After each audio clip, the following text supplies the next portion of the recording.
Steve jobs Apple के cofounder को 1985 में कंपनी से निकालने का फैसला एक कॉम्प्लेक्स और मल्टी-फेस्ड सिचुएशन का नतीजा था। जॉब्स ने 1976 में एप्पल की स्थापना की और उनकी विज़न और इनोवेशन ने कंपनी को एक रिवॉल्यूशनरी टेक्नोलॉजी लीडर बना दिया। लेकिन उनका मैनेजमेंट स्टाइल और कंपनी के स्ट्रेटेजिक डिसीजन के बारे में उनकी अप्रोच बोर्ड ऑफ डायरेक्टर्स के साथ क्लैश करने लगी। स्टीव जॉब्स की मैनेजमेंट स्टाइल काफ़ी इंटेंस और समटाइम्स एब्रेसिव थी। उनका फोकस हमेशा परफेक्शन और इनोवेशन पर था, जिससे कभी कभी इंटरनल कन्फ्लिक्ट और डिसएग्रीमेंट्स पैदा हुए। जॉब्स की लीडरशिप के अंडर एप्पल ने बहुत इनोवेशन प्रोडक्ट जैसे कि एप्पल सेकंड और मैकिन्टोश लॉन्च किए, लेकिन इन प्रोडक्ट की कमर्शियल सक्सेस और मार्केट एक्सेप्टेंस पर भी डिस्प्यूट्स हुए। जॉब्स का डिस्प्यूट प्राइमरली एप्पल के सीईओ जॉन स्कली के साथ था। स्कली को 1983 में जॉब्स के द्वारा हायर किया गया था, लेकिन मैनेजमेंट स्टाइल और विज़न की वजह से टेंशन बढ़ने लगी। स्कली और जॉब्स के बीच स्ट्रेटेजिक डिसएग्रीमेंट थे, खासकर मैकिन्टोश की डेवलपमेंट और मार्केटिंग स्ट्रेटजीज को लेकर।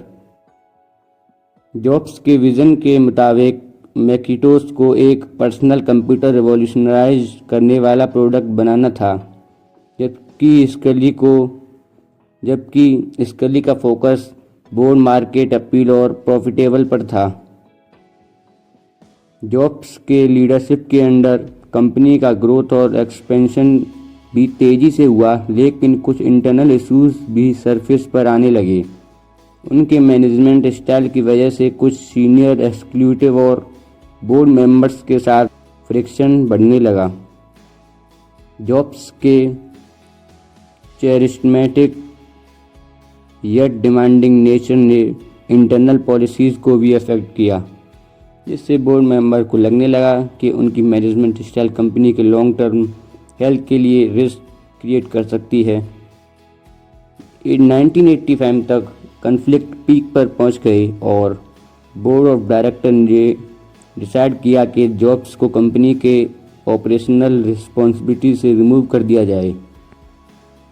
ये decision primarily internal power struggle और डाइफरिंग विजन की वजह से था। जॉब्स को रिमूव करने के बाद उन्होंने एप्पल से अलग होकर NEXT कंप्यूटर और पिक्सार एनिमेशन स्टूडियो शुरू किए।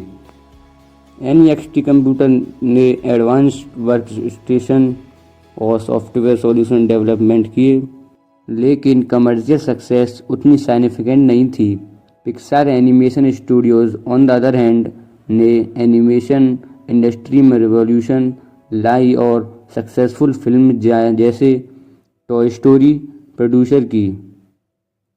स्टीव जॉब्स की लीडरशिप ने पिक्सार को सक्सेस की हाई पीक तक पहुंचाया और इवेंचुअली पिक्सार को डिज्नी के साथ मर्ज कर दिया गया। 1997 में एप्पल की सिचुएशन काफ़ी चैलेंजिंग हो गई थी। कंपनी को फाइनेंशियल और स्ट्रेटेजिक प्रॉब्लम फेस करनी पड़ रही थी और बोर्ड ने स्टीव जॉब्स को वापस बुलाने का फैसला किया। जॉब्स की वापस आने से उन्होंने कंपनी के विज़न को रिडिफाइन किया और इनोवेशन को एक न्यू डायरेक्शन दिया।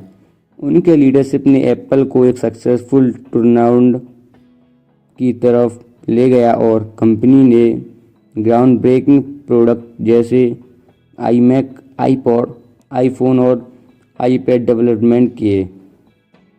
इन प्रोडक्ट ने एप्पल को ग्लोबल टेक्नोलॉजी लीडर बना दिया और कंपनी के फाइनेंशियल स्टेबिलिटी और ग्रोथ को इंश्योर किया। स्टीव जॉब्स का एप्पल के साथ रिलेशन का एवोल्यूशन एक क्लासिक केस है, जहां विजनरी लीडरशिप और इंटरनल कॉन्फ्लिक्ट का इम्पैक्ट एक कंपनी के फ्यूचर पर प्रोफाउंड इफेक्ट डाल सकता है। उनकी इवेंचुअल रिटर्न और कंपनी के सक्सेस ने ये दिखाया कि कभी कभी इंटरनल कॉन्फ्लिक्ट और डिसएग्रीमेंट के बावजूद विजनरी लीडरशिप और इनोवेशन से ऑर्गेनाइजेशन को नए हाइट्स ले जा सकते हैं।